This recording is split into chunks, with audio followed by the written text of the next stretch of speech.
Bonjour à toutes et à tous. Déjà, merci beaucoup d'être aussi nombreux.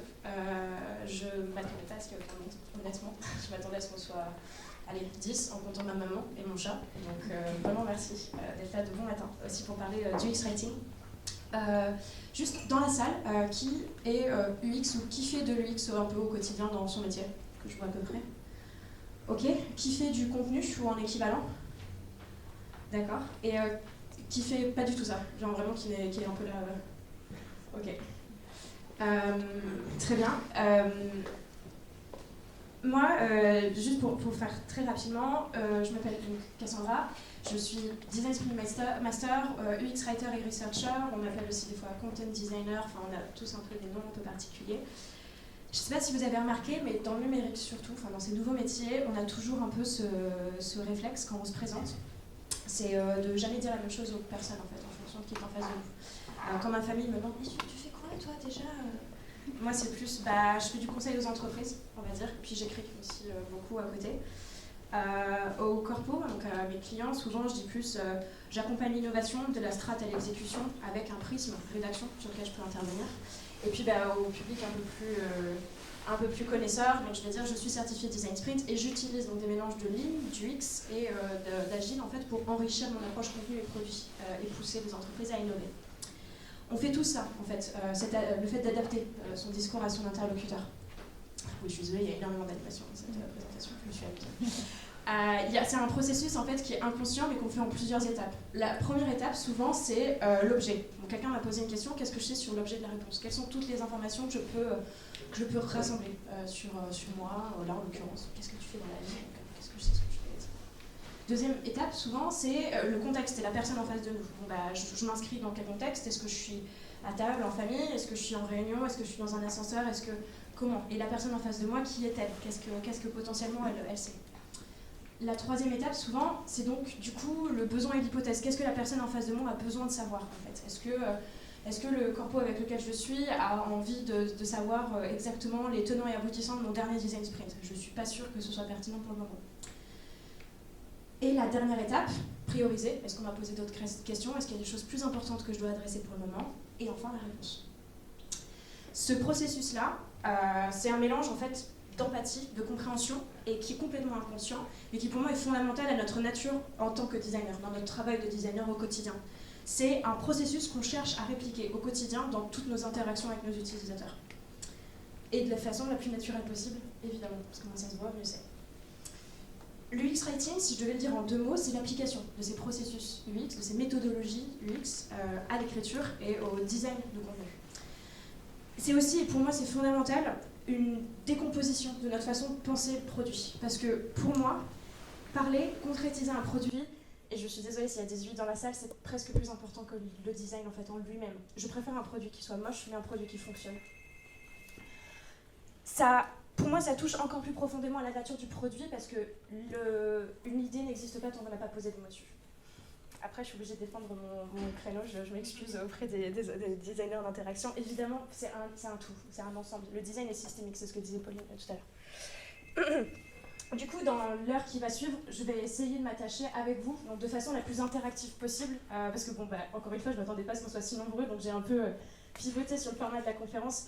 De la façon la plus interactive possible, je vais essayer de vous guider d'abord dans qu'est-ce que c'est que l'UX Writing, pourquoi est-ce qu'on en fait, pourquoi est-ce qu'on a cette approche-là. Un peu vous parler du processus, donc comment est-ce qu'on design du contenu en appliquant ces petits trucs-là au quotidien. Et enfin, donner quelques conseils d'écriture, parce que vous allez le voir, en fait, l'écriture, elle arrive très tard, malgré tout, dans le processus.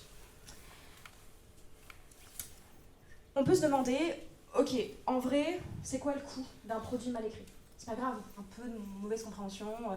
Bon, l'utilisateur il galère un peu, mais c'est pas non plus si grave que ça. Ça arrive en fait, des fois, quelqu'un qui galère un peu, qui finit par trouver son problème, c'est pas grave.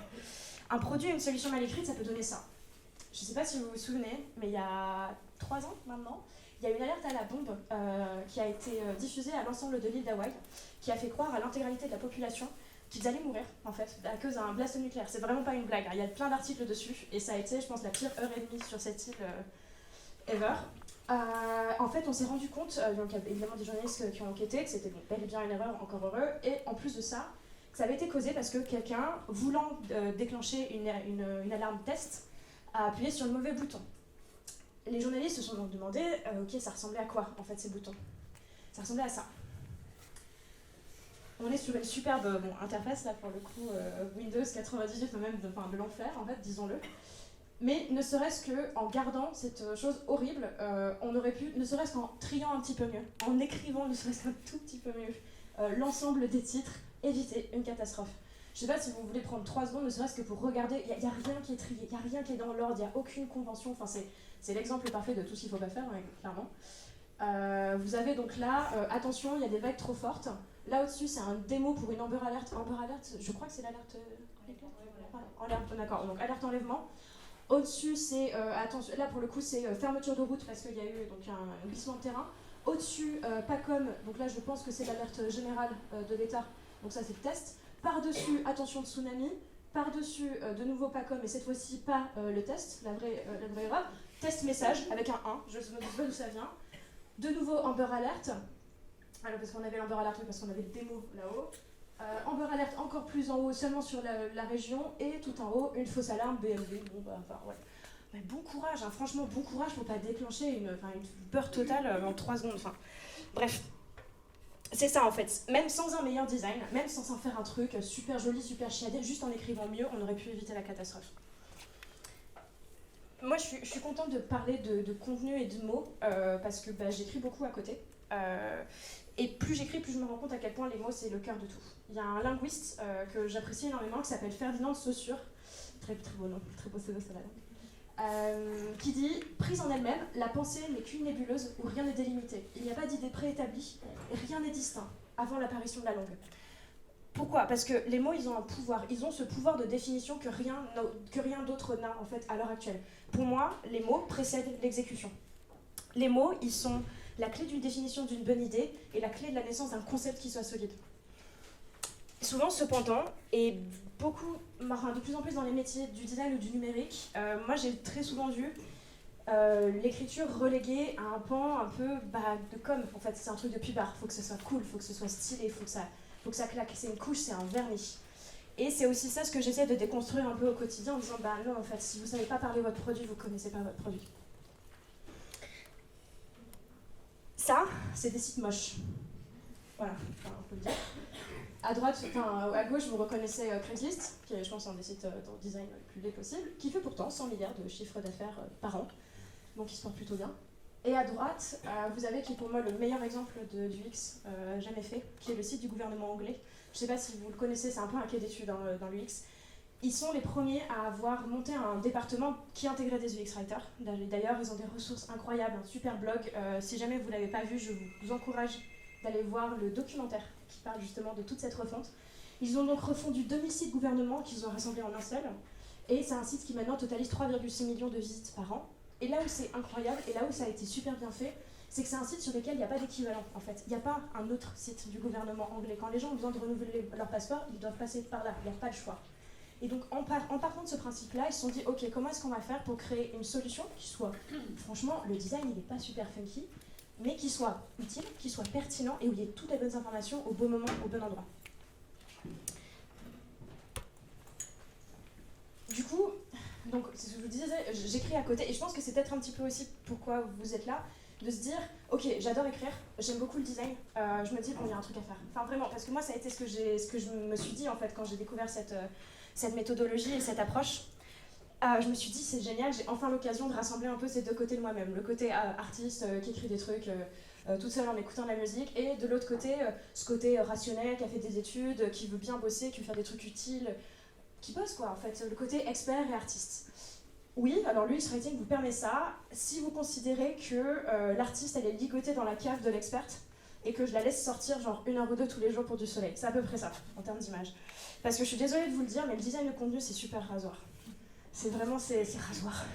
C'est 90% de recherche, de strat, de travail sur le terrain, de lobbying interne, et c'est à peu près 10% d'écriture. Les 10%, ils sont un peu frustrants, mais quand même très chouettes, mais c'est à peu près ça. Ouais, voilà. On va reprendre un petit peu à la racine. Juste, donc c'est le moment où ça devient un peu plus discussion. Qu'est-ce qui fait, selon vous, qu'on a confiance dans un site ou dans un produit, voilà, quand vous êtes sur Internet, quand vous utilisez un produit, quand vous êtes sur un site? Qu'est-ce qui vous donne confiance instantanément? Il n'y a pas de bonne ou de mauvaise réponse. De quoi? On comprend ce qu'on dit. Il n'y a pas de faute d'orthographe. Pas de faute. Pas seulement sur le contenu, hein. Je parle de manière générale. Vous êtes devant votre écran, pensez au site que vous préférez utiliser. Vous avez le droit de répondre design, vraiment. Pardon? La transparence. Ouais. Ok. Complètement. Il y a cette idée dans la confiance. Il y a un des éléments premiers de la confiance quand même, hein, je ne vais pas vous le cacher. C'est le design. Hein. Mais le design, dans l'idée, ça c'est Sarah Richards qui en parle dans son content design et qui énumère ces trois éléments qui je trouve sont très vrais. Le premier c'est le design, non seulement pas est-ce que ça a l'air joli, est-ce que c'est bien fait, mais est-ce que ça a l'air sérieux, est-ce que c'est pas une arnaque, est-ce que je suis pas en train de tomber dans un scam que j'ai pas vu. La deuxième, c'est ce qu'elle appelle le brand awareness, et c'est l'accord avec la marque, c'est-à-dire quand je vais sur le site du ministère de la Justice, est-ce que ça ressemble à quelque chose Est-ce que ça ressemble à quelque chose auquel je m'attendais? Est-ce que ça ressemble au ministère de la Justice? Est-ce que quand je vais, j'en sais rien, quand j'utilise un site dont je me doute qu'il va être super funky parce que c'est pour réserver des places de concert, est-ce que ça ressemble à ce site super funky auquel je m'attendais? Ça, c'est cet accord avec la marque. Et 3, évidemment, la qualité de contenu. Son livre s'appelle Content Design, donc je pense que vous vous doutiez de l'anglais. Est-ce que le contenu est bien fait et est-ce que le contenu il est utile? Moi, souvent, j'ajoute quelque chose, c'est quand on parle de succès. Donc, on a ces trois éléments-là qui amènent la confiance, et on a ce que je pense en tant que designer, vous connaissez bien, que j'aimerais rajouter, qui est la notion de delight. C'est-à-dire, est-ce que, quand on utilise ma solution, non seulement j'ai confiance en elle, elle est bien faite, elle m'est utile, mais est-ce qu'elle me comble, en fait? Est-ce que mes besoins, en tant qu'utilisateur, sont comblés? Est-ce que je me sens bien en l'utilisant? Et pour moi, c'est ce qui fait vraiment la différence encore à l'heure actuelle entre des sites qui fonctionnent bien et des sites qui fonctionnent vraiment très bien, ou des produits qui fonctionnent vraiment très bien. Il y a cette notion-là en plus. Et c'est pour ça que un des mottos de l'UX Writing, c'est pas plus de contenu, un meilleur contenu. Un contenu qui soit utile, qui soit intelligent et qui soit simple. L'UX Writing, en fait, il tient un peu à la jonction de ces différentes notions. C'est plus pas comment est-ce que je vais écrire ça, mais plutôt comment est-ce que je vais faire pour répondre de la façon la plus pertinente à ce besoin utilisateur en utilisant seulement mes mots. Quel contenu va répondre le plus facilement à ça? C'est pas qu'est-ce que mon utilisateur veut, d'ailleurs, c'est de quoi mon utilisateur a besoin. Quelqu'un qui veut se sortir d'une situation de dette, par exemple, très compliquée, surendettement, va chercher des solutions sur Internet. Ce qu'elle aimerait trouver, ce qu'il voudrait trouver, c'est 3 étapes super faciles pour sortir de la dette. Ça n'existe pas. Ce dont il a besoin, il ou elle a besoin, par contre, c'est d'un étape par étape, de toutes les institutions à contacter, de toutes les étapes à faire pour petit à petit se sortir péniblement de sa situation qui est complexe. C'est ça dont il a besoin. C'est pas ce qui se passe nécessairement ce qu'il veut. Pour moi, le rôle d'un content designer, UX writer, et de manière générale d'un designer, enfin je pense qu'encore une fois on est quand même beaucoup de designers dans la salle, c'est de réussir à transformer justement ce message que l'on veut pousser, donc ce contenu un peu push, ce que l'on veut dire, en un contenu pull. Qu'est-ce que les gens veulent, pourquoi les gens sont venus à moi et à quoi ils s'attendent en tombant sur ce site-là et en quoi je peux répondre à leurs besoins. Les gens ont fait le choix de venir sur votre site parmi des milliards de pages. Là, pour le moment, je parle de ça. Ne leur faites pas perdre leur temps, en fait, tout simplement. C'est ce que Doug Kessler appelle donc le trio inspiration-utilité-empathie. Donc un contenu intelligent, c'est un contenu inspirant, un contenu qui donne envie d'aller en savoir plus, d'aller en fait, de mettre un peu ce pied dans la porte et de passer plus de temps sur la plateforme. Un contenu utile, donc ça parle de lui-même, on reviendra dessus, mais voilà. Et un contenu simple que moi j'ai rallié donc, à sa notion d'empathie. Pourquoi est-ce que nécessairement on parle d'empathie? Parce qu'en fait, pour moi un contenu simple c'est un contenu empathique. Pourquoi est-ce que publier du contenu qui est trop centré sur vous et le fonctionnement de votre entreprise, bon déjà ça, en termes de résultats de recherche vous serez trop bas, d'un point de vue pragmatique disons-le, mais aussi si l'information elle est disponible ailleurs d'une meilleure façon, vous serez grillé en fait. Enfin, les gens ne passeront pas par vous au bout d'un moment. Je ne sais pas si ces chiffres-là vous disent quelque chose. 20% et 3000, ça vous dit ou pas? Ça, est-ce que... Non. 20%, c'est le pourcentage d'une page lue en moyenne sur un site internet. C'est non seulement le pourcentage d'une page que l'on lit, parce que bon, personne n'a lu, je pense, de A à Z d'une page, mais aussi parce que même dans notre façon de lire, en tant qu'être humain, on ne lit pas l'intégralité des mots. On saute de mot à mot, on saute de titre en titre, voilà, et on revient éventuellement sur une information qui nous a attirés. C'est comme ça qu'en fait, physiquement, on lit. 3000, c'est le nombre de mots utilisés au quotidien dans un langage courant. Langage courant, ça veut dire le langage que l'on parle, vous et moi, là, à l'heure actuelle, sachant que la moyenne tombe plus entre 1500 et 2000 mots pour un langage parlé. Pour quelqu'un d'éduqué, on peut monter jusqu'à 4000, 6000 mots, mais là déjà on tombe dans le langage académique ou très très spécifique. 3000 mots, c'est vraiment pas beaucoup pour designer quelque chose. Et c'est pour ça que pour moi, un contenu qui est simple, c'est non seulement la meilleure chose que vous pouvez faire d'un point de vue business, mais c'est aussi la meilleure chose que vous pouvez faire d'un point de vue humain. Un contenu qui est simple, un contenu qui est empathique, c'est un contenu qui sait se mettre tout simplement dans la peau de la personne qui va lire. Il y a pas, je pense qu'il y a juste que des mauvaises raisons de ne pas simplifier son contenu. Il y a des pensées apparemment trop complexes pour être résumées en quelques mots. Je parle d'un point de vue pied d'entrée. Dans la première interaction avec l'utilisateur, vous n'avez aucune excuse.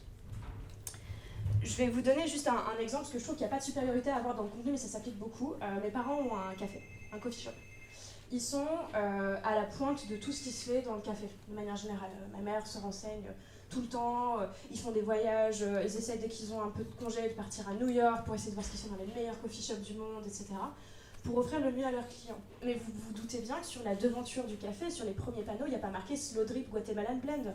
Il y a marqué café, en fait. Parce que la personne qui rentre dans leur boutique, si elle veut juste un café, ils sont en mode « Ok, pas de problème, je te fais un café ». La personne qui va rentrer en voulant un Slow Drip Guatemalan Blend ou en voulant un truc ultra poussé, va commencer par rentrer et poser la question « Ah bon, vous faites du café, ok, très bien. Vous avez ça ? Oui, bien sûr. » Et là, ils vont redérouler cette information, ils vont la sortir d'un tiroir. Mais juste par ce système tout simple qui est de simplifier leur contenu d'entrée, ils ont deux clients dans leur boutique, ils n'en ont pas qu'un seul. La personne qui voulait un café et la personne qui voulait le slow drip.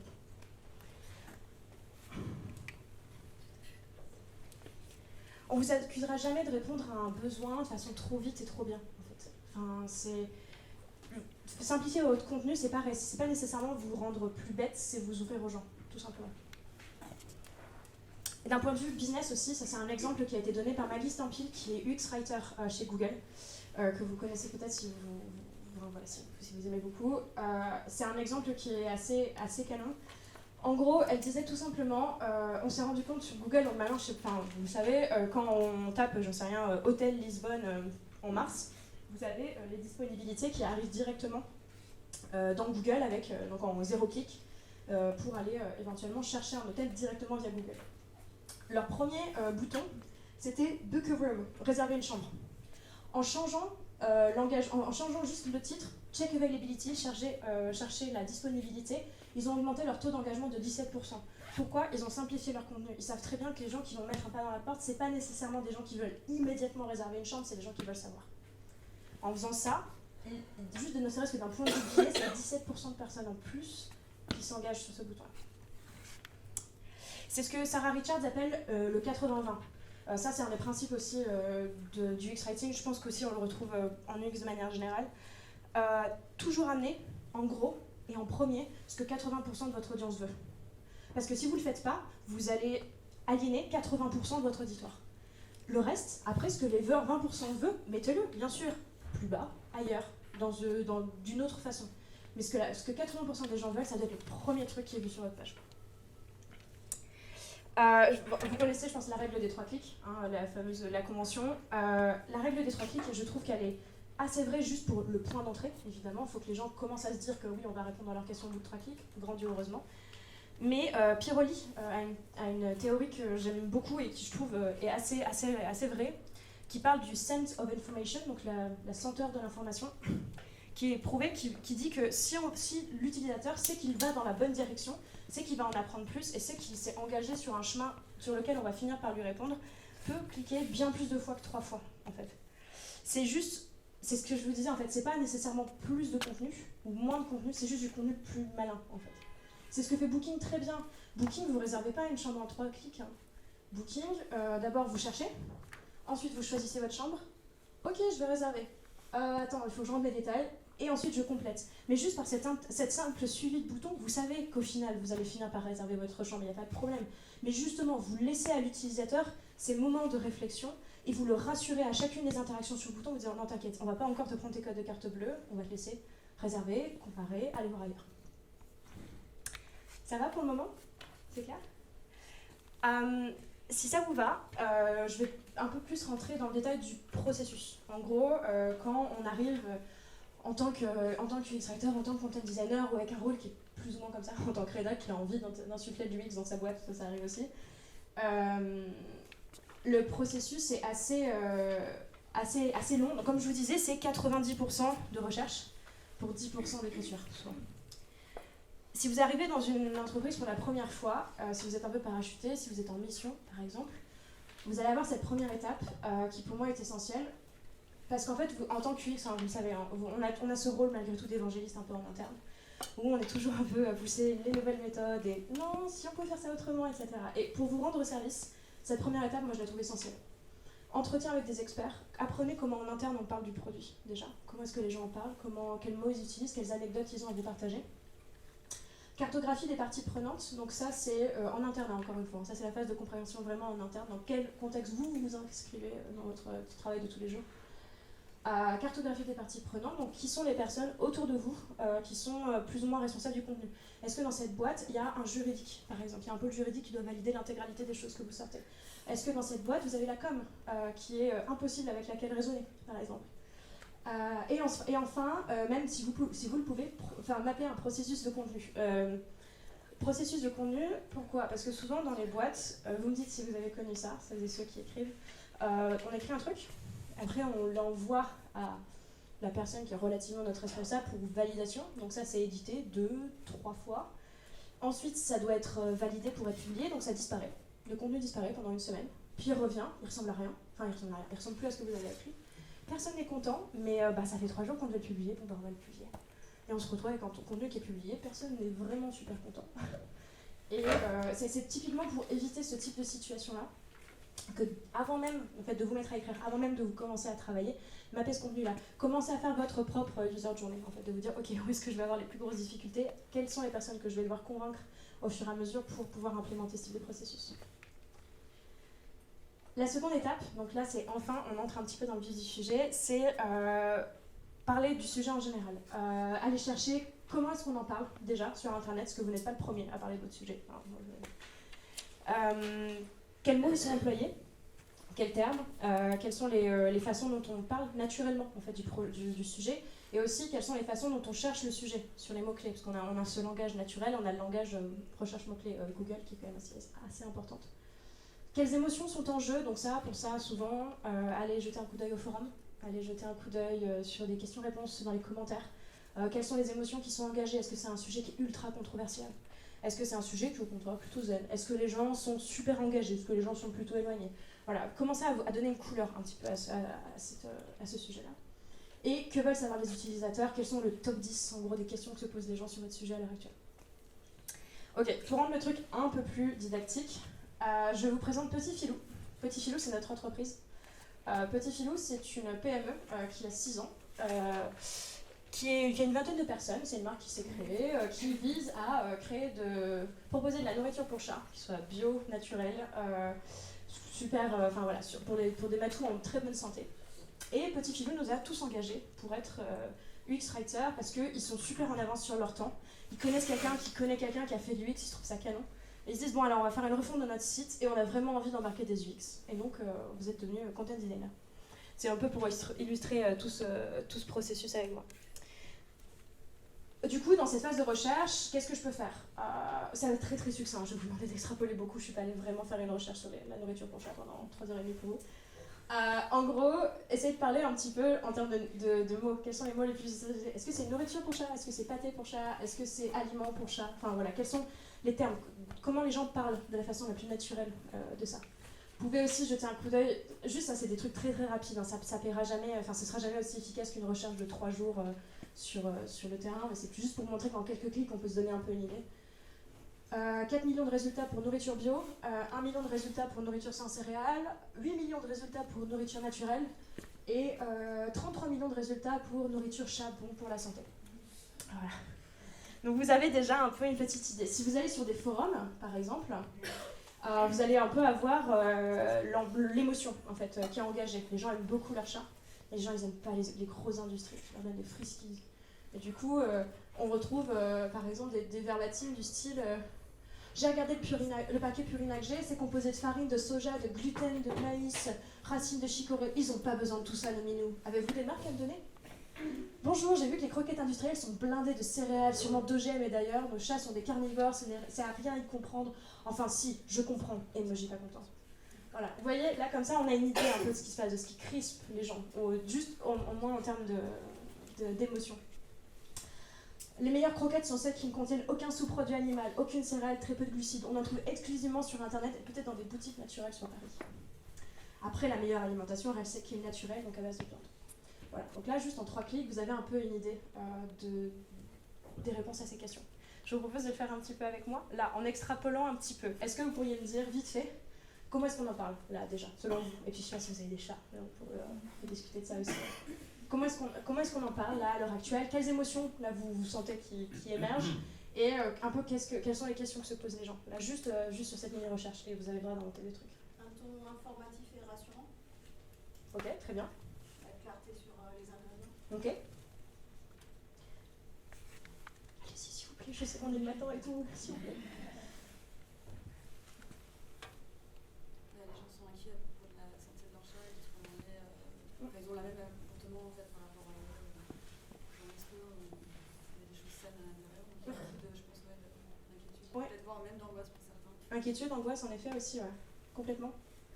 Frustré de ne pas trouver des aliments partout comme il faut. Ouais, la frustration, en effet. Frustration, on n'arrive pas à trouver, on n'arrive pas à accéder à cette info, c'est pas disponible sur les grands sites. Ça va raison, complètement.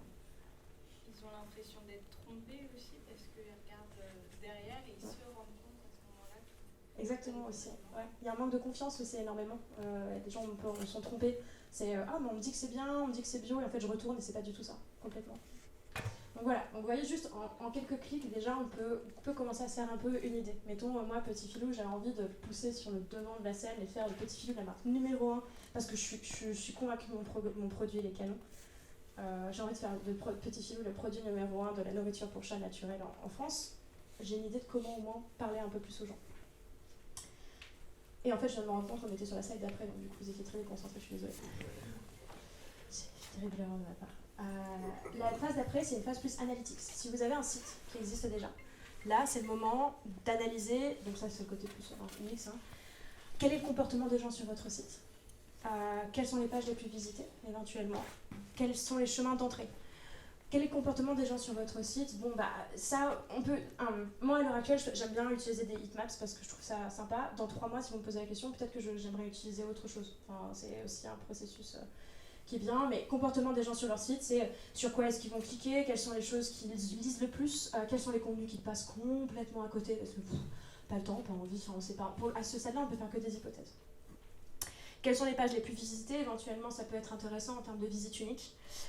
Quels sont les chemins d'entrée aussi? Ça peut commencer à devenir intéressant. Si vous avez notamment la Google Console qui est branchée, à quels mots-clés les gens ils arrivent sur telle ou telle page de votre site? Par quelle recherche est-ce qu'ils arrivent? Ça peut être intéressant aussi en termes de langage naturel. Dans les métriques à regarder, donc bon, on a ces visites uniques par page. On peut avoir aussi par exemple le bounce rate, taux de rebond. Sachant que le bounce rate, ça peut aussi vouloir dire que ça marche bien. C'est-à-dire que si les gens partent de votre page au bout de 5 secondes, ça peut vouloir dire je cherche une info, j'ai trouvé l'info, c'est bon. Donc aussi à interpréter de façon différenciée en fonction du contexte. On va retourner sur Petit Filou. Je suis allée prendre des screenshots d'une marque qui est notre site, voilà, notre superbe site d'alimentation naturelle.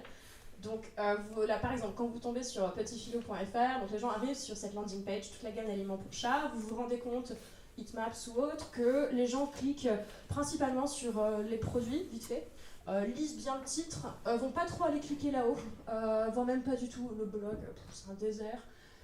Philosophie Fit Clean, je n'en parle même pas. Éventuellement, de temps en temps des clics sur la newsletter, mais bon, vous parlez un petit peu aux gens du marketing, vous vous rendez compte qu'il n'y a pas besoin d'abonner de ça, le clic est super bas, enfin bref, c'est un peu la galère.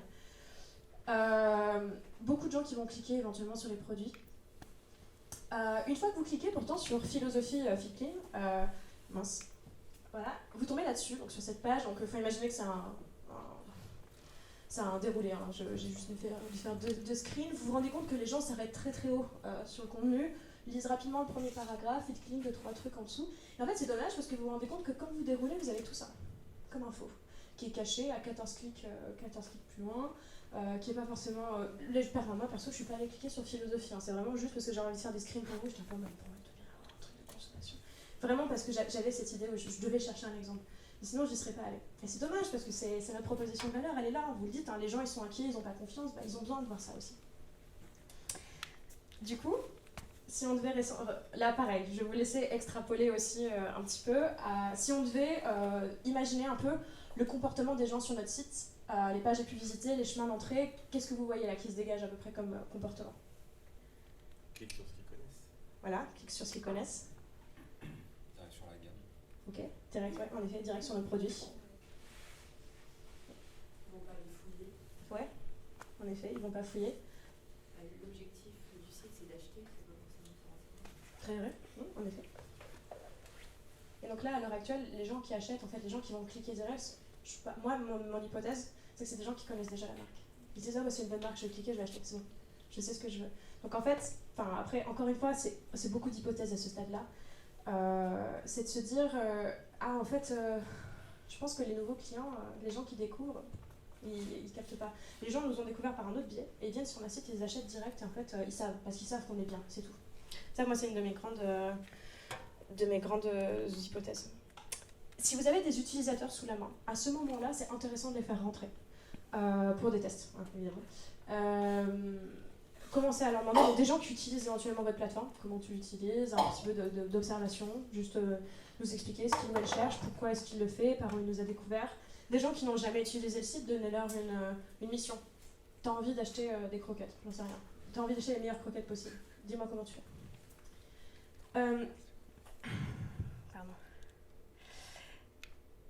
On arrive à un stade où quand on parle d'utilisateurs, j'aimais beaucoup HubSpot qui disait qu'il y a 3 types un peu d'utilisateurs qui arrivent sur leur site. Les Just Browsing Wanderer, Undecided Explorer et Determined Hero. Et donc en gros, le Just Browsing Wanderer, en gros la personne qui se promène, c'est vraiment quelqu'un qui n'a aucune idée de ce qu'elle fait là. Elle est vraiment juste un peu en papillonnant sur le site. Elle a vaguement envie de savoir ce que c'est. Elle n'a pas trop de mission là pour le moment en tête. Undecided Explorer, c'est quelqu'un qui a une mission en tête. Je vais acheter des super croquettes pour mon chat, mais qui n'est pas franchement décidé par vous. Et vous avez les Determined Hero, qui sont un peu les gens qu'on a vus sur notre plateforme tout à l'heure. J'adore cette marque, ils sont quand même claques, je vais acheter. Et puis eux, on peut leur mettre 14 clics dans la figure, je pense qu'ils achèteront quand même les croquettes. En se basant là-dessus, à ce stade-là du processus, je préfère moi faire des job stories plutôt que de faire des user stories pour commencer un peu à travailler. En fait, ce qui est intéressant dans les personas de Hotjar, et je trouve qu'il se rapproche un peu de mon approche, c'est que c'est des gens qui sont caractérisés pas nécessairement par leurs caractéristiques, les personnes qu'ils sont, mais par leurs besoins, vraiment leur comportement. Ils viennent là pourquoi en fait exactement? Qu'est-ce qu'ils cherchent? Et je trouve, après encore une fois, c'est assez personnel, c'est une approche qui est assez personnelle, mais je trouve que c'est un peu plus utile. Du coup, en utilisant les jobs to be done, job stories, en utilisant ne serait-ce que ce canevas-là, on peut très rapidement commencer à créer des situations dans lesquelles notre utilisateur va se retrouver en arrivant sur notre site. Ce qui est intéressant aussi avec les job stories, c'est qu'on peut ajouter, et ça je le fais assez systématiquement, une definition of done aussi. Une fois que nos job stories elles sont finies, donc situation, je veux, afin de combler ce besoin-là, on peut aussi rajouter un petit truc, un petit alinéa qui nous dit et à quel moment je considère que ça c'est rempli. À quel moment est-ce que ce boulot-là, il est fait. Et je trouve que dans la conception de design, dans la conception de contenu, de manière générale, ça n'a pas de prix en termes d'aide au contenu. Est-ce que vous voulez vous pencher un petit peu sur les job stories avec moi sur Petit Filou? Ouais. Merci. Yes. Ok. Je vais vous laisser prendre un petit peu de temps si vous voulez, mais ce serait chouette si on arrivait à sortir juste 2-3 job stories un peu comme ça. Encore une fois, extrapoler, là on n'a pas de recherche qui soit vraiment très sérieuse pour ma quête live sur Petit Filou en amont. Mais essayons un peu de nous mettre dans la peau de ces fameux utilisateurs. Qu'est-ce qu'ils viennent chercher? Déjà en termes de situation, vous pensez à quoi vous pensez en termes de situation là, pour nos utilisateurs? Je charge des croquettes pour mon chat. Ouais, je cherche des croquettes pour mon chat. Je veux changer de croquette, je viens d'adopter un chat. Je veux changer de croquette, je veux adopter un chat. J'ai un chat qui est malade, j'ai un chat qui a des besoins spécifiques, par exemple. Donc on a pas mal de situations. Donc en fonction de chacune de ces situations, je vais juste partir par les besoins qu'on a retrouvés, là déjà qu'on a un peu identifiés. J'ai besoin d'être en confiance, j'ai besoin d'être rassurée, j'ai besoin de quoi? J'ai besoin d'être en accord avec mes pensées aussi. Ouais. Exactement, j'ai besoin de mettre en valeur aussi mes valeurs, d'appliquer mes valeurs. Oups, pardon, décidément. Ok, donc quand j'ai un nouveau chat, non, pardon, alors attendez. Quand je veux changer de croquette, on va partir sur cette situation-là. Quand je vais changer de croquette, je veux... Aidez-moi à compléter. Je peux trouver facilement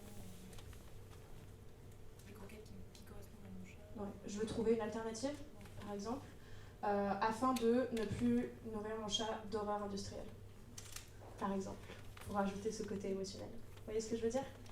En déroulant comme ça de fil de vos job stories et en y mettant un peu d'émotion aussi, parce que bon, on écrit avec de l'émotion. Enfin, moi j'écris pas pour des robots.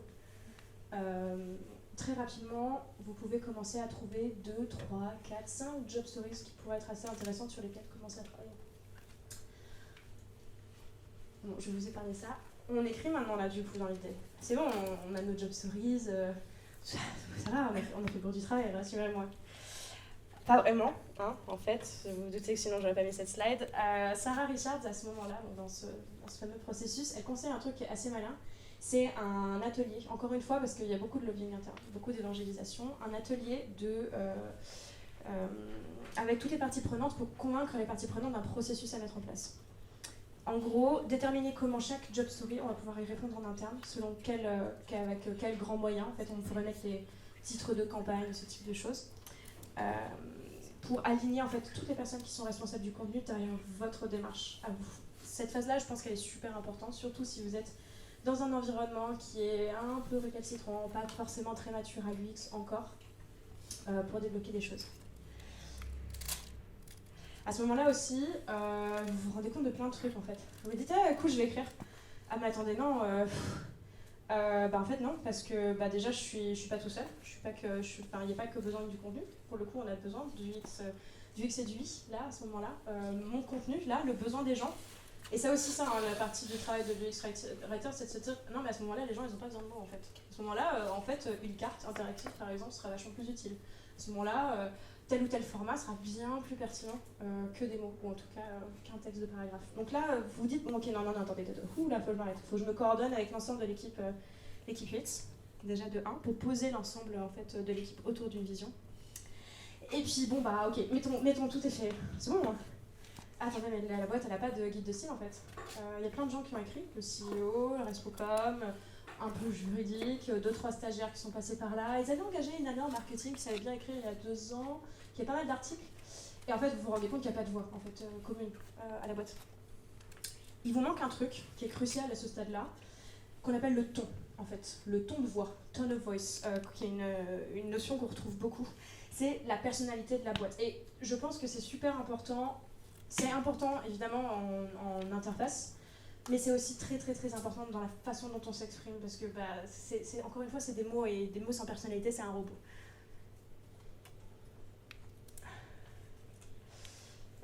Excusez-moi. Ok. Pour déterminer le ton de voix, moi, j'aime bien m'inspirer d'un exercice. Vous êtes peut-être familier avec le Google Design Brand Sprint. Voilà, en gros, c'est un atelier qui veut, en à peu près une après-midi, permettre d'asseoir une identité de marque en fait, pour une boîte. le fait d'asseoir cette personnalité, évidemment, je suis preneuse. Si vous avez une journée ou 2 jours d'atelier pour voir avec l'intégralité des parties prenantes quelles sont les valeurs de votre boîte, comment est-ce que vous voulez les engager, comment est-ce que vous voulez parler, si vous avez l'occasion de crafter un superbe guide de style, faites-le. Hein. Enfin, vraiment, je ne vais pas vous en empêcher, au contraire.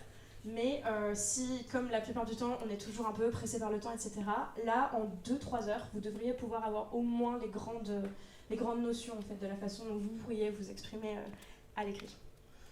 Ces 3 petits exercices de 30-35 minutes chacun qu'on va pouvoir faire assez facilement. En gros, le but, déterminer 3 valeurs principales, 3 audiences principales et faire un exercice qu'on appelle les personality sliders.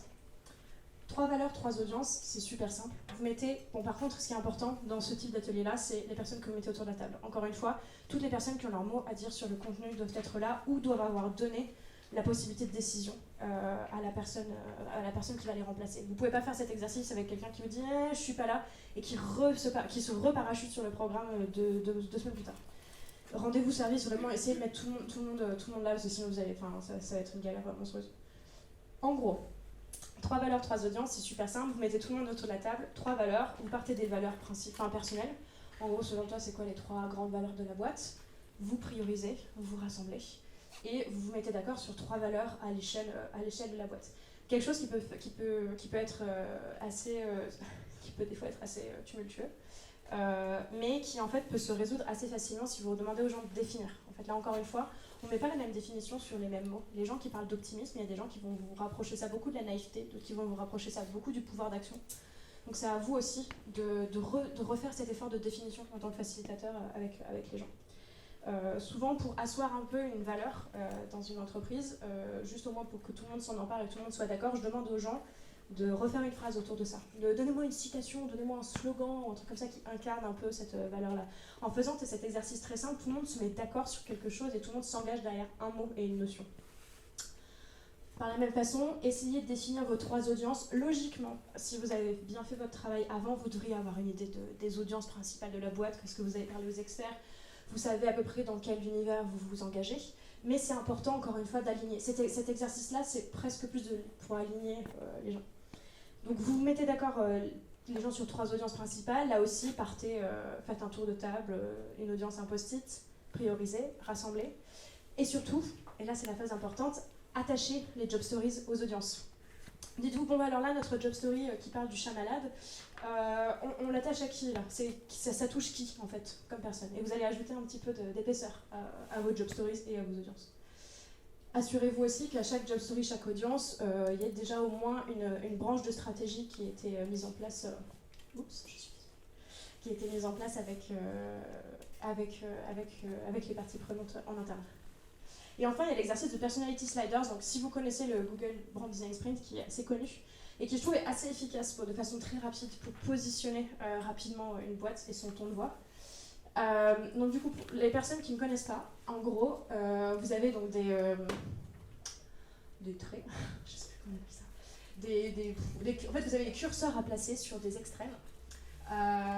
Donc, je ne sais pas si on arrive très bien à lire, mais en gros, d'un côté, on a élite ou appel de masse, sérieux ou joueur, j'adore ce que c'est Google, donc ils sont les super joueurs, conventionnel ou rebelle, friend, donc amical ou autorité, enfin figure d'autorité, classique et mature versus jeune et innovatif, jeune et innovant.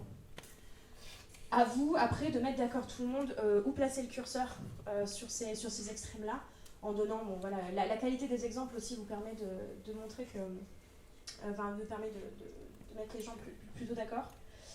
C'est un exercice qui peut être assez compliqué, qui va créer des discussions. Non, je te jure, on est vachement plus innovant que ça et tout. Bon, bref. Mais c'est important en fait. C'est important de percer ses abcès à ce moment-là de la conversation et pas que quelqu'un, une fois que vous ayez écrit que le contenu est fait, qu'il n'ait plus qu'à être validé. Vous savez, cette horrible partie de la validation de la personne vous dit non, je suis pas d'accord. Ah, ok, on va repartir sur un mois et demi de conception. Donc c'est à ce moment-là qu'il faut percer l'abcès. En fait, ce qui est assez drôle, c'est qu'aucun de ces adjectifs n'est une tare en soi, en fait. C'est pas grave d'être classique et mature, c'est pas grave d'être une figure d'autorité, au contraire, ça va juste déterminer votre ton de voix à vous. Une banque, on a envie qu'il soit figure d'autorité. Enfin, moi, je suis désolée, une banque qui me parle comme si j'étais sa pote, j'ai pas confiance. Hein.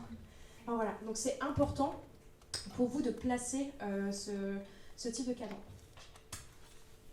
Est-ce qu'on ferait pas ça pour Petit Filou? S'il vous plaît. Du coup, là, je vais le faire. Comme on est beaucoup, je vais vous demander juste, je vais demander à ce que les gens me donnent 3 valeurs et je vais prendre les 3 premières valeurs qui passent et on va essayer de travailler là-dessus en fonction. S'il vous plaît. Naturel. Naturel. Sain. Transparent. Ok, ça c'est nos 3 valeurs. Naturel, sain et transparent.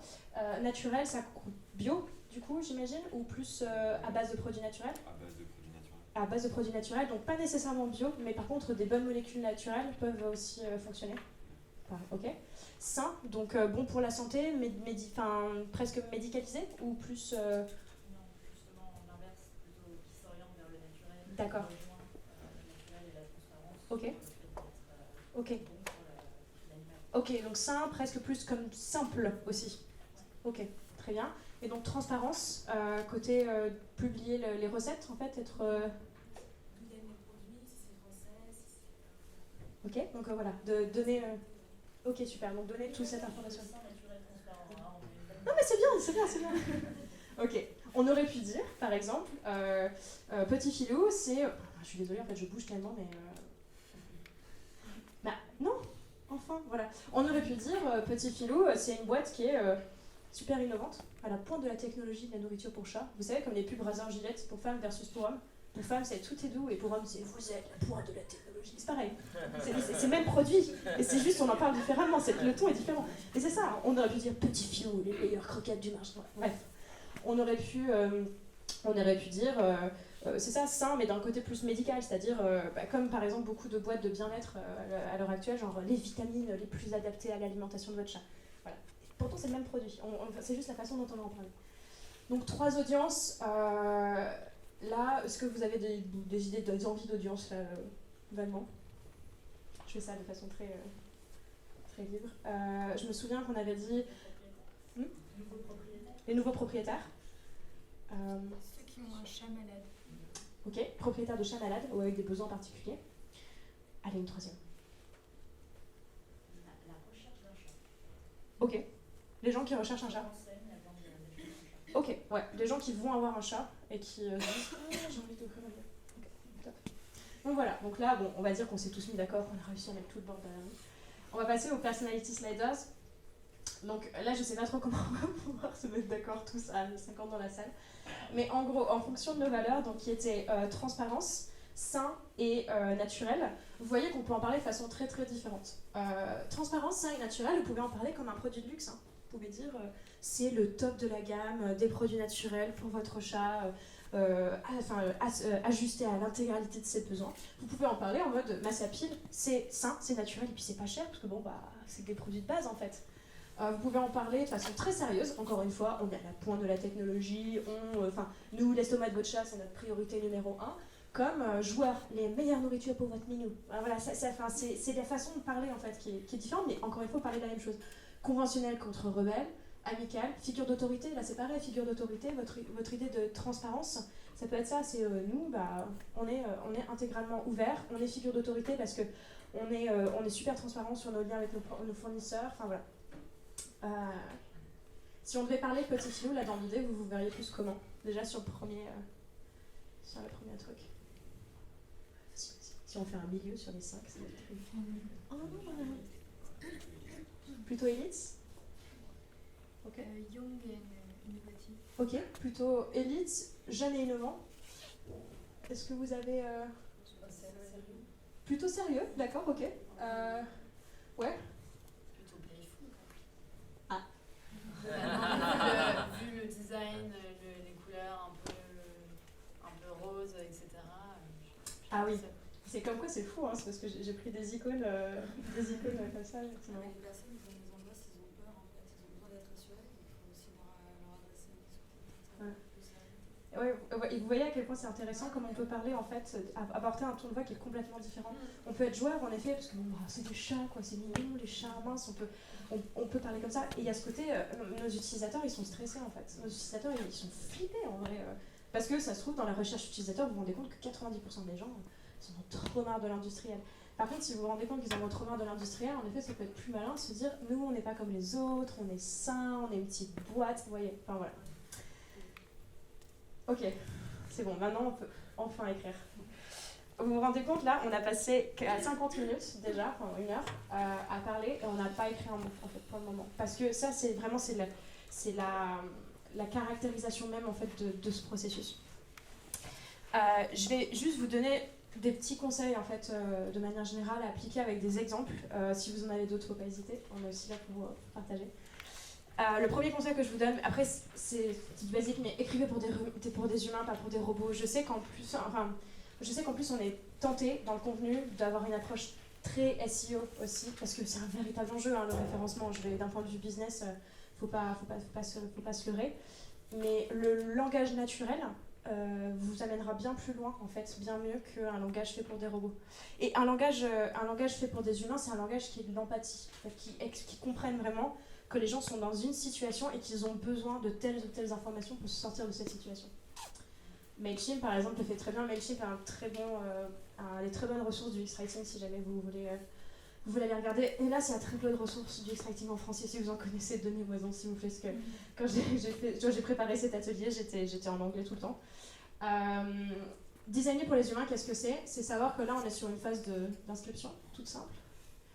On me dit, il faut que j'entre un nom d'utilisateur. On m'explique qu'il faut que ce soit un nom d'utilisateur qui contienne seulement des lettres et des nombres ou seulement mon adresse email.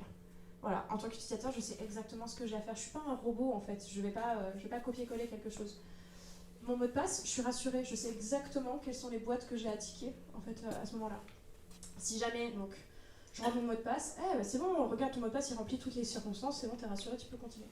Si jamais je fais une erreur, parce que mon nom d'utilisateur, je peux faire appeler casse en petites lettres minuscules sur n'importe quel site sur internet, un autre utilisateur a déjà pris... voilà l'erreur, en fait, exactement. Désolé, ce nom est déjà pris. Et comme ça fait partie de leur ton de voix, ils se permettent de faire une petite blague. Parce que ça fait partie de leur ADN et ils le savent. Eux, ils ont ce côté un peu playful, young and innovative. Et voilà, c'est la façon dont ils interagissent. Juste sur ce petit truc où ils disent « c'est peut-être votre jumeau maléfique ». Flippant. Et j'adore, en fait. Et ça, c'est un petit moment qui, pour moi, tient du delight, en fait. C'est ce petit truc en plus. C'est-à-dire, la processus de sign-in, non seulement elle est super, on se sent bien. En fait, c'est marrant. J'ai fait une bêtise, je suis un peu frustrée. C'est pas grave. Écrire pour des humains, c'est aussi ça. J'étais au Vietnam il y a pas longtemps et on a utilisé un site qui s'appelle 12Go Asia. Je sais pas si vous connaissez, pour réserver des bus. C'est pas un site au design incroyable. Par contre, je trouvais qu'ils ont une des meilleures termes et conditions écrites. Donc, les termes et conditions, c'est la pire chose à écrire. C'est souvent copier-coller, c'est du juridique, on s'ennuie, personne ne les lit. Sauf que les termes et conditions, quand vous vous êtes fait planter par un bus au beau milieu de la jungle au Vietnam, il est 3h30 du matin, et vous êtes en train de lire si vous devez engueuler 12Go Asia ou le bus, ou si c'est tout simplement de votre faute, c'est à ce moment-là que vous le lisez. Ils savent que dans ces moments-là, leurs utilisateurs, les gens, les humains pour lesquels ils ont écrit ce contenu-là, sont stressés, n'ont pas envie d'être là, ils ont besoin d'avoir une information très rapidement. Et donc du coup, je vous inviterai pas à le lire en entier, mais je vous ai mis des extraits qui commencent en disant « Ouais, ok, on sait que les termes et conditions, c'est franchement le contenu le plus rasoir que vous pouviez trouver. On sait que vous n'êtes pas un avocat et on sait que vous n'aimez pas vous faire du mal. Donc voici, en quelques mots, ce sur quoi on a des responsabilités. Nos responsabilités, qu'est-ce que l'on fait ? Voilà qu'est-ce que l'on fait. Si vous pensez que vous avez payé, mais vous n'avez pas reçu un receipt from us, alors peut-être qu'il se peut que le paiement ne soit pas passé. Ils sont super honnêtes en fait, ils sont super transparents, ça fait partie de leur valeur. Il y avait aussi, je ne vous ai pas pris un screen, mais en gros, il disait rappelez-vous que vous voyagez avec des boîtes, avec des bus locaux, donc si le siège n'est pas propre, ce n'est pas de votre faute. Enfin, ce n'est pas de notre faute. Genre, mais vraiment, mais ils le disent. Ils disent, voilà, tout ce que ça n'inclut pas comme situation. Oui, voilà, si, en fait, je voulais l'exprimer. Si les sièges de l'opérateur ou les véhicules ne sont pas à la hauteur de vos attentes ou des photos présentées sur le site. Si l'opérateur annule votre voyage à cause d'une force majeure ou de raisons inexplicables. Ça, c'est humain, en fait. Ça, c'est purement humain. C'est écrire pour des gens, pas pour des robots, pas pour quelqu'un qui ne lira pas. Deuxième conseil, c'est Kill Your Darlings. Je ne sais pas s'il y a des gens qui lisent Stephen King et qui ont eu l'occasion de lire son super bouquin sur l'écriture, qui est un mélange biographique qui est incroyable. Et ça, c'est le conseil qu'il donne aux écrivains de manière générale, qui je trouve s'applique très très bien aux UX writers. Kill Your Darlings, qu'est-ce que c'est ? Il n'y a pas d'ego en écriture. Peu importe à quel point vous avez bossé sur un truc, peu importe si vous avez passé 14 heures sur votre paragraphe, peu importe si vous pensez que votre phrase c'est la plus belle que vous ayez jamais écrite, Si elle n'est pas utile, si les utilisateurs ne l'aiment pas, si elle ne sert à rien, tu es là. Et ça, c'est horrible. Enfin, vraiment, c'est le pire truc. Enfin, moi, je déteste ça. Si vous ne pouvez pas faire rentrer ce contenu parce que juste c'est pas faisable, parce que ça ne sert à rien, parce que ça n'apporte rien, tuez-le.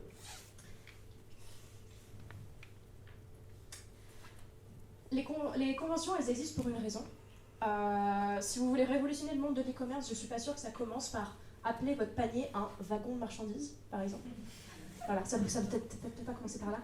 Rassurer vos utilisateurs, ça peut aussi partir de ça, c'est-à-dire le menu d'une certaine façon, peut-être que les gens ont un peu plus l'habitude de le voir, peut-être que ça peut vous épargner quelques secondes ou quelques moments de confusion en moins, peut-être commencer par là. Mais, par contre, comprenez-les avant de les reproduire. Faites pas comme, parce que vous trouvez ça bien, mais sans vraiment savoir. Et pour ça, il y a un outil qui est génial. On parlait justement d'éthique dans le design. Je ne sais pas si vous connaissez ce site, ethicsfordesigners.com, donc qui est un blog et un ensemble de ressources en fait pour comment designer de façon plus éthique de manière générale. Et ils ont ce Canva que je trouve vraiment très bien, qui est un Canva de description, où en fait c'est quand vous faites votre benchmark, quand vous commencez à regarder ce qui se fait ailleurs et ce qui se fait bien, ça vous permet de savoir un peu mieux, en gros, qu'est-ce qui s'est fait, comment ça a été fait et pourquoi ça a été fait. Ça vous force à vous reposer ces questions-là. Pourquoi est-ce que les gens ils ont mis ce contenu-là? Ils cherchaient à faire quoi? Pourquoi est-ce que c'est designé de cette façon-là? Et c'est assez intéressant parce que, bon, je ne vous le souhaite pas, mais il y a des moments peut-être dans votre carrière où vous vous retrouverez à designer des choses pour stresser les gens. Enfin, vous avez déjà utilisé via Gogo et compagnie, enfin, vous êtes fait malin d'utiliser ce type de site. C'est des sites qui sont faits pour vous stresser. Il ne reste plus qu'une place pour la chambre, oh non, c'est terrible, c'est discount aussi. Mais c'est volontaire en fait. Et ils écrivent de cette façon-là pour vous stresser, en fait. Mais parce que c'est leur but business aussi. Donc comprenez pourquoi certaines choses sont utilisées. Quand Booking vous dit « il ne reste plus qu'une place dans la chambre », est-ce que c'est vraiment pour vous dire qu'il ne reste plus qu'une place? Ah, c'est utile quand même de le dire. Ou est-ce que c'est parce qu'ils ont un peu envie de vous faire acheter plus vite? Soyez consistants. Bon, là, je vais... Enfin, voilà. Soyez consistants, c'est à la fois le plus simple des conseils que je puisse vous donner, puis le plus complexe, parce qu'on n'est jamais tout seul dans la conception d'un produit. On n'est jamais tout seul dans l'écriture, on est rarement tout seul dans le design. Consistant, c'est Consistant, ah pardon. parce que là, ça arrive à rien dire. Consistant, avoir de la consistance? Consistance. Ah.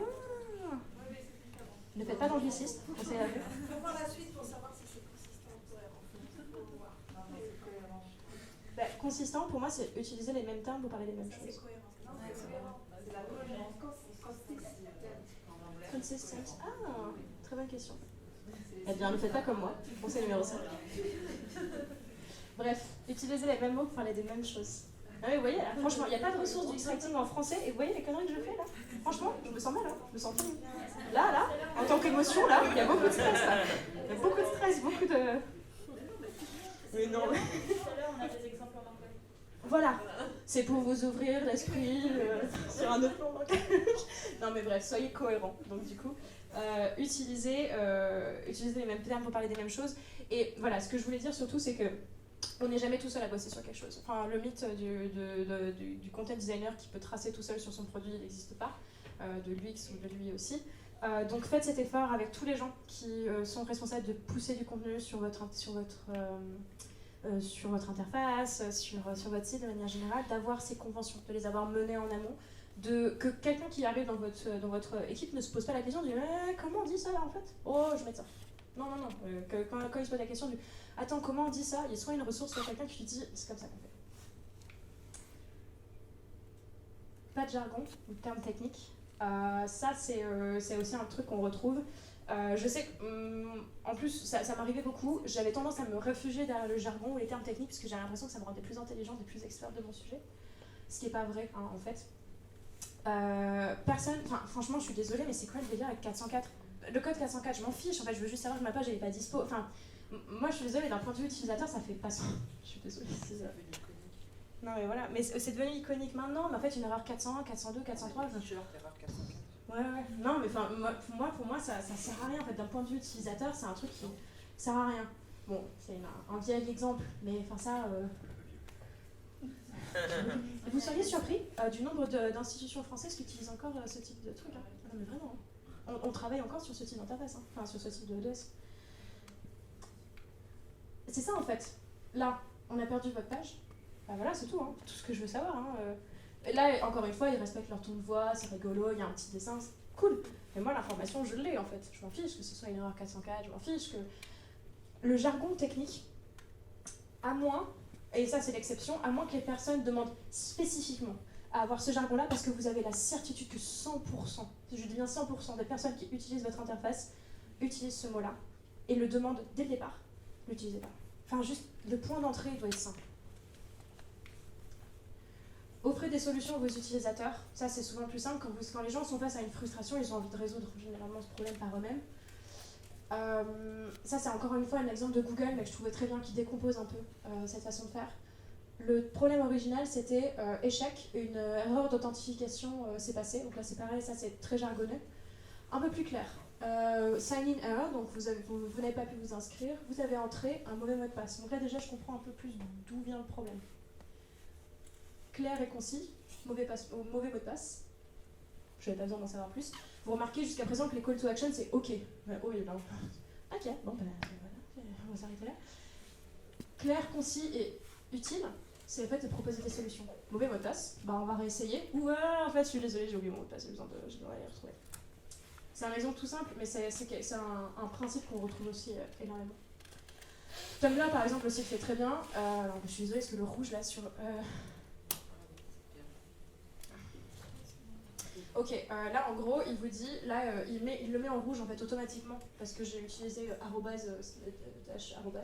Il vous dit, ah non s'il vous plaît, seulement des lettres, des nombres et des traits tirés du 6 pour votre nom d'utilisateur. Parce qu'il sait que j'ai fait une erreur et donc du coup, hop, il m'offre la solution sur un plateau. C'est plus facile, c'est plus simple.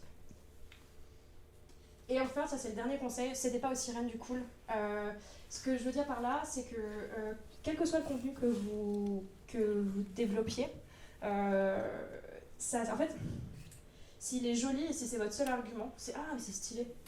Mais même moi j'ai ce réflexe, hein. Franchement, des fois je suis super fière d'un truc que j'ai écrit, je suis en mode c'est canon, j'adore.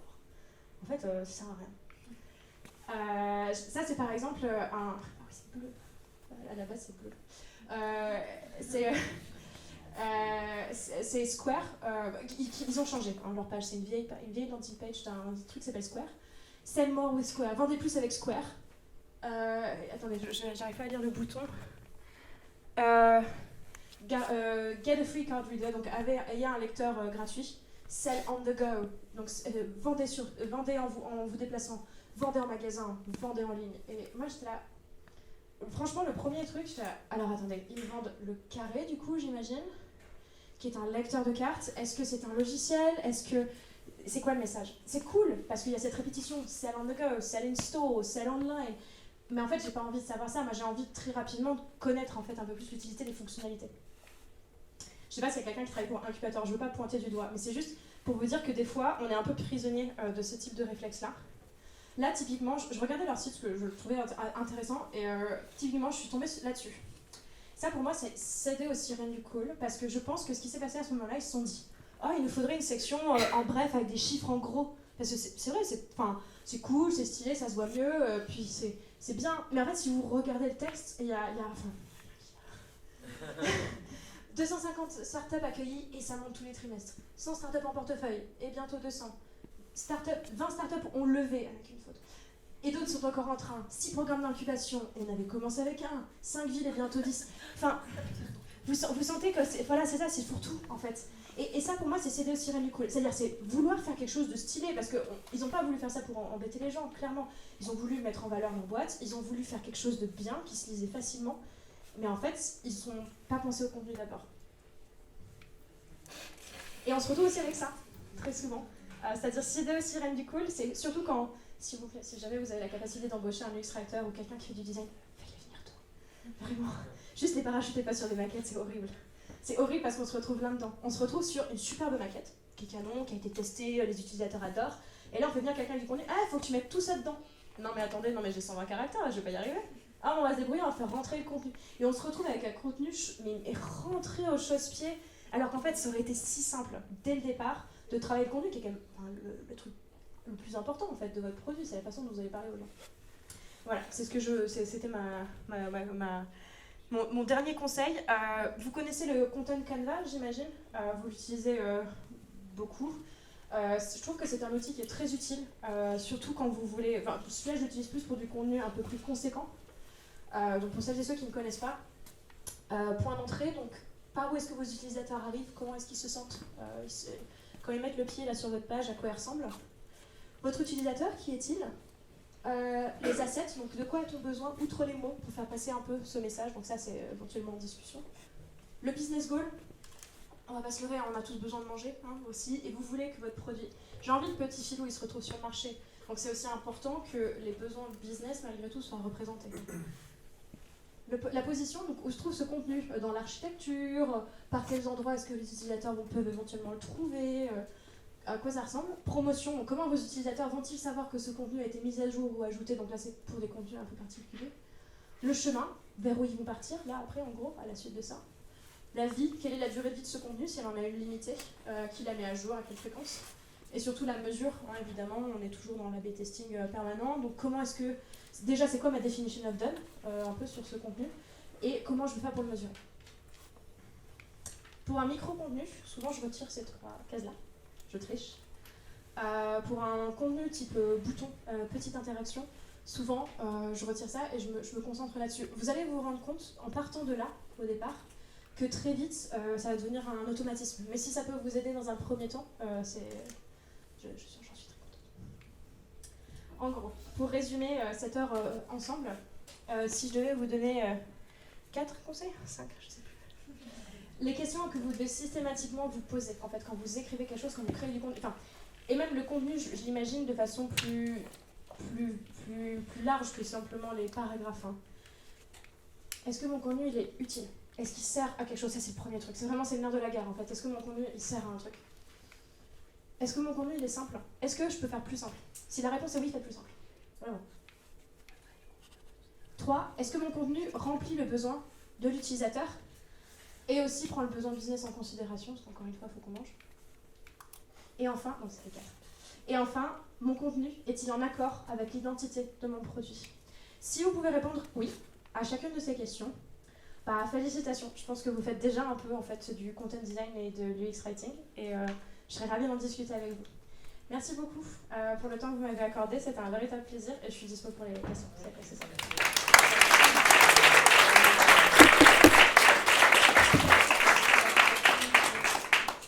Est-ce que tu peux remettre la slide avant que je prenne une photo? Bien sûr. Désolé. Non, c'est pas de problème. Si jamais vous voulez, n'hésitez pas à me laisser votre mail et je pourrais vous envoyer le PDF.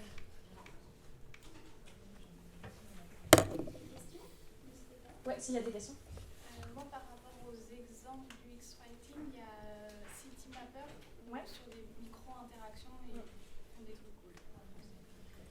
C'est très... Ouais, CityMapper est un très bon exemple d'interface. Il y a beaucoup de glossaires qui se montent un peu en ligne, notamment si vous êtes intéressé et que l'anglais vous fait pas peur. Il y a un groupe Facebook qui s'appelle le UX Writing Hub, qui est vraiment pas mal du tout. Il y a beaucoup de ressources, beaucoup de gens qui s'intéressent à ça, qui parlent et qui se partagent des exemples. Ils ont un petit extrait de premier petit cours en ligne qui reprend en fait plus ou moins les éléments que je vous ai présentés là. Enfin, c'est plus un pied dans la porte, qui est vraiment sympa. Mais ouais, je trouve pas en français, moi encore, hélas. Et c'est compliqué parce que c'est une belle langue, quoi, le français, et c'est un peu dommage qu'on n'ait pas spécialisé. Oui. Vas-y. Moi j'ai 3 questions / remarques. Ok. La première question c'est comment gérer, par exemple dans un cadre d'un projet, la partie UX-Writing versus le SEO et les besoins SEO. Donc en termes, quels sont les conseils que vous pouvez... Alors c'est très vrai. Je bosse aussi avec des clients qui sont des marketeurs par excellence, donc qui pensent que SEO, je me retrouve encore avec des contenus à écrire avec des mots-clés, on est encore là-dedans malgré tout, il faut le dire. Pour moi, c'est un débat. Pour moi, c'est une tension permanente. Pourquoi? Parce que le SEO, ça fait venir les gens sur votre page et le UX-Writing, ça fait rester les gens sur votre page, en fait, surtout.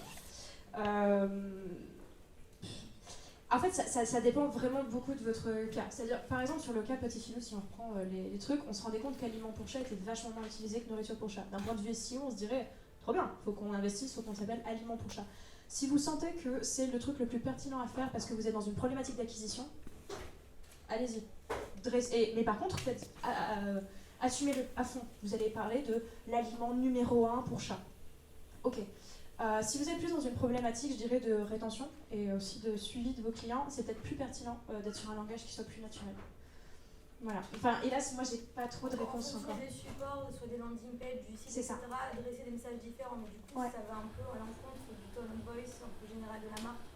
Oui et non, parce qu'en fait, le SEO, c'est pas tant du ton, c'est des mots, en fait, c'est des mots-clés, malgré tout. Je pense on a justement, encore en français, on a un langage qui est suffisamment riche pour pouvoir utiliser des synonymes sans pour autant trop trahir le ton principal. Honnêtement, c'est une très bonne question. Enfin, il y a une question que je me pose encore beaucoup à l'heure actuelle. Vas-y, du coup, t'en avais deux autres. Ouais. Square est un exemple qui illustre exactement. Ah, tu avais une remarque? Square, tu disais qu'on ne comprend pas, etc. Ouais. Il y a beaucoup de sites américains qui sont hyper connus dans le domaine, qui n'ont pas besoin d'aller dire ce que c'est le produit parce qu'ils sont dans la règle 80-20. Donc c'est un bon exemple de compromis entre SEO, achat et justement donc le choix. Après, on a des sites qui apparaissent avec une page sur de landing page, ça permet de rebondir sur ton SEO et d'attirer différentes personnes. Mais Square est un bon exemple de ça. Ouais. Non, c'est vrai. Puis c'est vrai qu'en fait, de manière générale, c'est ce que je vous disais, c'est que sacrifiez pas le contenu. Quand je disais de simplifier, c'est ça, c'est ce que tu disais, le 80-20, en fait. C'est que 80% des utilisateurs, ils viennent sur ta page pour une raison. Après, les 20% restants, tu peux un peu plus jouer quand même déjà. Tu peux adresser des besoins plus spécifiques, tu peux rentrer un peu plus dans les détails. Je sais pas si c'est... Donc, du coup, vas-y. L'autre question, c'est à quel moment faire intervenir l'UX Writer? Parce que vous disiez qu'il faut le faire intervenir le plus tôt possible. Ouais. Mais est-ce que c'est sur les phases de recherche, par exemple, où on doit incorporer avec nous l'UX Writer, ou est-ce que ça intervient après, au moment des tests utilisateurs, enfin à quel moment? Moi, je dirais plus sur la phase de recherche, le plus tôt possible. En fait, faire un UX Writer, c'est un UX, en fait, à la base. C'est pour ça que moi, d'ailleurs, je m'appelle plus UX Researcher et Writer, parce que pour moi, en fait, en tant que UX Writer, se faire parachuter trop tard dans la ligne, malgré tout, c'est se retrouver dans un rôle plus de rédac, qui a un rôle comme un autre. Enfin, je fais de la rédac aussi à côté, mais qui est complètement différent. Je pense que plus tôt on intègre les UX Writers au processus, mieux c'est, parce que sinon c'est amputé ces 90% de recherches qui sont quand même essentielles pour moi à la démarche. Et du coup, la dernière, c'est plutôt une remarque. Quand vous parliez des termes techniques qu'il faut bannir, etc., je suis pas spécialement d'accord avec ça. Du coup, je vais argumenter. Pas de problème. Par exemple, la page erreur 404. Alors, aujourd'hui, c'est rentré dans le jargon, donc ça devient une bonne pratique. Comme toute mauvaise pratique de base qui est répétée peut devenir une pratique courante et quelque chose que les gens connaissent et arrivent à identifier. Et pareil, sur les jargons techniques, moi j'ai travaillé pendant 6 ans pour Alliance en tant que UX. Dans les assurances, qui est clairement un univers super jargonné. Un univers archi complexe, dans le sens où les produits d'assurance, je pense que si quelqu'un ici arrive à m'expliquer en détail son contrat d'assurance, il est balèze. Et en faisant pas mal de tests et d'exercices, il y a des termes, par exemple, tels que la franchise, où certaines personnes vont être en capacité de l'expliquer facilement et d'autres vont avoir du mal d'expliquer ce qu'est une franchise. On l'avait enlevé à un moment donné, on avait fait le test en l'enlevant en disant c'est ce qui reste à payer dans le cas où vous avez un accident par exemple.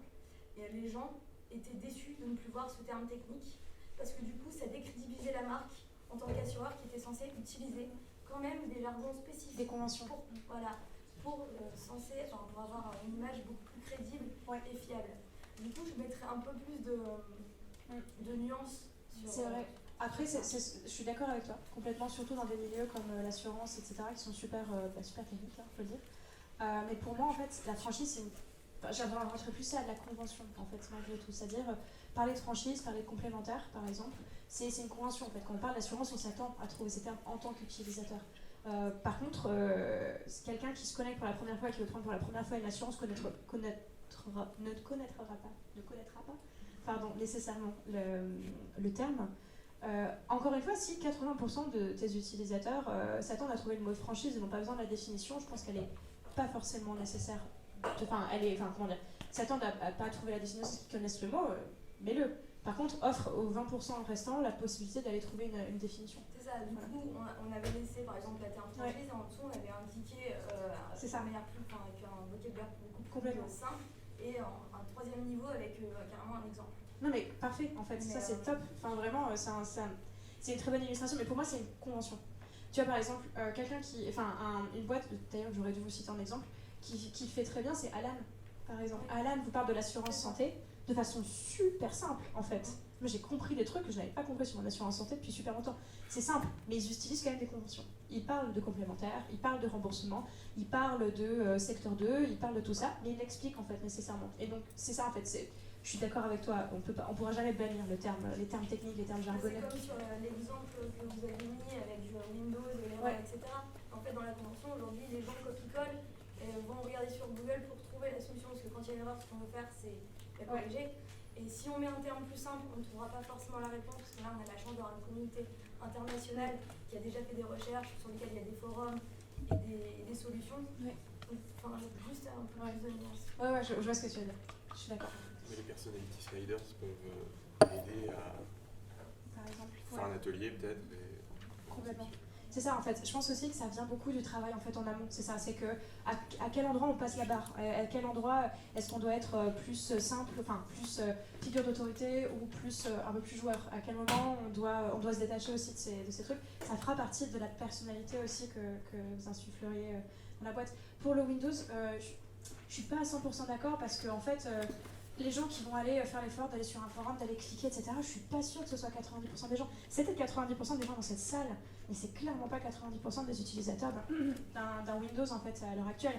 Alors moi franchement, ma mamie, je peux vous assurer que déjà elle voit le truc popper, déjà faut lui reprendre l'attention quoi derrière, c'est autre chose. En fait c'est ce que je dis, c'est simplifier la porte d'entrée. Déjà par exemple, plutôt que de dire il y a un problème d'adresse IP, etc., que le message soit juste tout simplement plus clair, d'expliquer, nous ne pouvons pas nous connecter parce que X ou Y, point. Et après, pour plus d'infos, cliquez là, et là, il y a éventuellement un truc qui se déroule. Et les gens qui ont envie de résoudre le problème par eux-mêmes le feront. Pardon, je suis désolée, mais voilà, je suis d'accord avec toi. La nuance, bien sûr, toujours. Encore une fois, c'est un ajustement et une itération permanente. Si vous vous rendez compte que 90% de vos utilisateurs vous demandent un truc...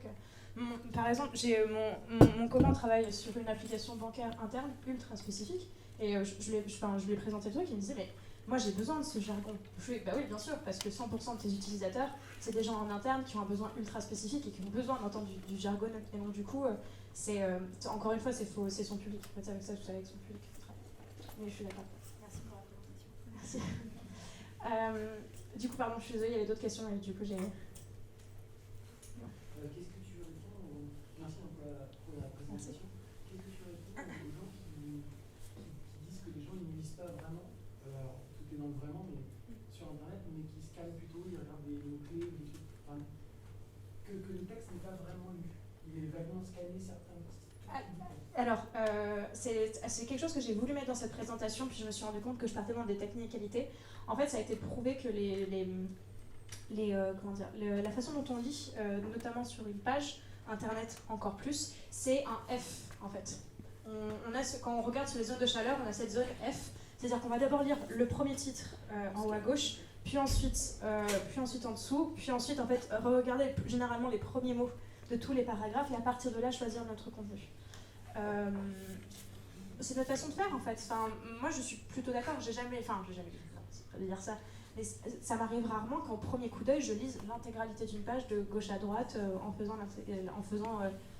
ce parcours-là. C'est pour ça que les titres sont super importants en fait. C'est pour ça qu'une organisation...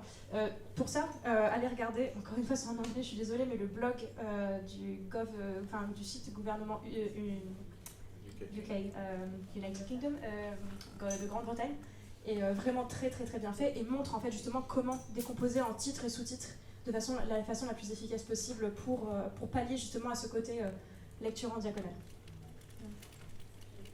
Bien sûr. C'est aussi ce qu'on disait tout à l'heure avec les 80-20, c'est mettre les titres pour ces gens qui lisent 20%, mais laisser le texte pour ceux qui lisent le reste et qui ont besoin de cette information. Complètement. Parce que c'est ça en fait aussi, quand je vais sur une page, moi le premier truc que je cherche, la première info que je fais c'est « Oh, je me suis pas trompée ». Donc c'est le premier truc, c'est mon premier réflexe, c'est ok, j'ai cliqué là-dessus, c'est bien là qu'il y a mon info. Et en fait, en scannant les titres, je sais en fait si je suis là ou pas pour la bonne raison, et après, éventuellement, je vais aller chercher de l'information plus en détail. Oui. Moi, je vais revenir sur le SEO. Ouais. Deux choses. En fait, je crois que, de ce que j'en sais, je ne suis pas une experte, mais j'essaie de suivre, parce que ça m'intéresse. C'est quand même pas mal en train d'évoluer, dans le sens où maintenant, Google est moins focalisé sur les mots-clés et plus sur l'adéquation entre ce que l'internaute est venu chercher et ce qu'il trouve. Et du coup, si la réponse à ses besoins en venant sur la page, la note de la page est meilleure. Donc ça va plutôt en faveur de la rédaction du contenu. Le langage naturel, de manière générale, se rank de plus en plus haut.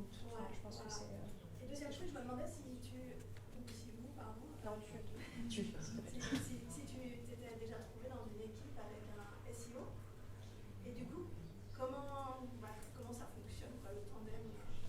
Alors, c'est très marrant que tu m'en parles parce que j'ai eu une conversation avec un de mes clients mercredi. Donc, eux, c'est des marketeurs, purement marketeurs. Enfin, ils vendent une solution de marketing, ils boivent et ils mangent marketing. Et donc, c'est super intéressant de travailler dans une équipe comme ça qui est très ouverte en fait, au processus UX sans forcément le connaître et qui ont cette approche super technique SEO. Honnêtement, moi j'aime beaucoup parce que je pars du principe que c'est super enrichissant en fait, de manière générale d'avoir une autre approche. Pour le moment, ça se passe plutôt bien parce que c'est de la collaboration, mais c'est seulement au début. Donc, je suis pas sûre de pouvoir vraiment t'apporter une réponse concrète. De manière générale, en fait, dans l'idéal, tout ce processus de design, le contenu, etc., se ferait avec l'ensemble des personnes ayant leur mot à dire sur le contenu. Donc, l'expert SEO qui pourrait à ce moment-là dire non, mais attendez, là, je suis désolée, il faut absolument qu'on se place sur tel et tel terme parce que c'est les trucs qui rankent le plus haut, parce que ça fait partie aussi de notre stratégie. Et du coup se mettre dessus. Alors. Vous avez d'autres questions?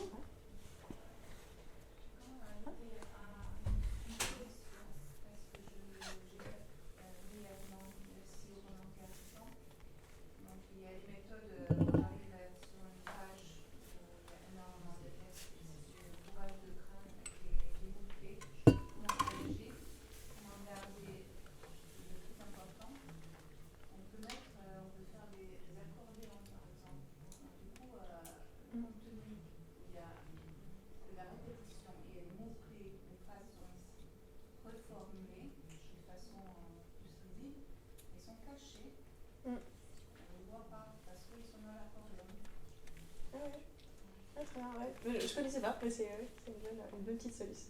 Merci. Oui. Je crois que c'était pendant quand tu expliquais le petit atelier là, d'alignement. Ouais. Par rapport aux trois audiences, tu parlais des trois audiences à définir. Est-ce que toi tu les fais découler de tes job stories ou est-ce que tu les définis autrement et après tu essaies de recoller les morceaux? Alors, c'est une très bonne question. Ça dépend beaucoup, en fait. C'est vrai que par principe, dans les job stories, il y a souvent cette idée d'audience. Il y a cette idée-là parce que on travaille avec des personnages. Pour moi, les job stories, user stories, c'est une autre façon d'aborder cette question-là. Il y a plusieurs types d'audience. Déjà, il y a l'audience que toi, tu auras repérée en interne, c'est-à-dire en faisant tes recherches. Il y aura je sais rien, si tu travailles par exemple pour des gens qui ont une plateforme qui parle du nucléaire, ils te diront, alors nous, nos audiences, c'est les étudiants, les scientifiques et le public qui veut se renseigner, par exemple. Donc, c'est des trucs qui seront assez clairs. L'atelier là, les trois audiences, je pense qu'il est surtout pertinent pour de l'alignement, en fait.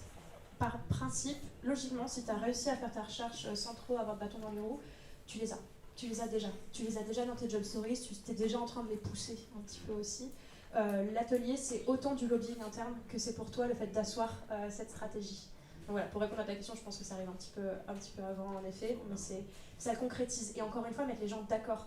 Que les gens, par exemple, je reprends mon exemple du nucléaire, s'ils te disent c'est les étudiants et les scientifiques, derrière étudiant, tu mets quoi? Tu vois, genre, ah ok, étudiant collège-lycée, étudiant spécialisé, quel type de contenu, et voilà, et juste creuser et bien asseoir cette définition-là, que tout le monde soit d'accord, et que quand le jour où on te dira non, mais en fait, c'est pas ce que je voulais, tu dis attends, non, dans la réunion-là, on était d'accord, on s'était dit que c'était ça notre audience principale pour ce type de contenu, et voilà le contenu qu'on a sorti à la suite. Voilà, ça te sert un peu d'aide en fait. Merci. Bon, bah, merci beaucoup. Je vous propose de profiter du buffet pour prendre un café et je reste à disposition à quoi que ce soit. Merci encore 1000 fois d'être venu.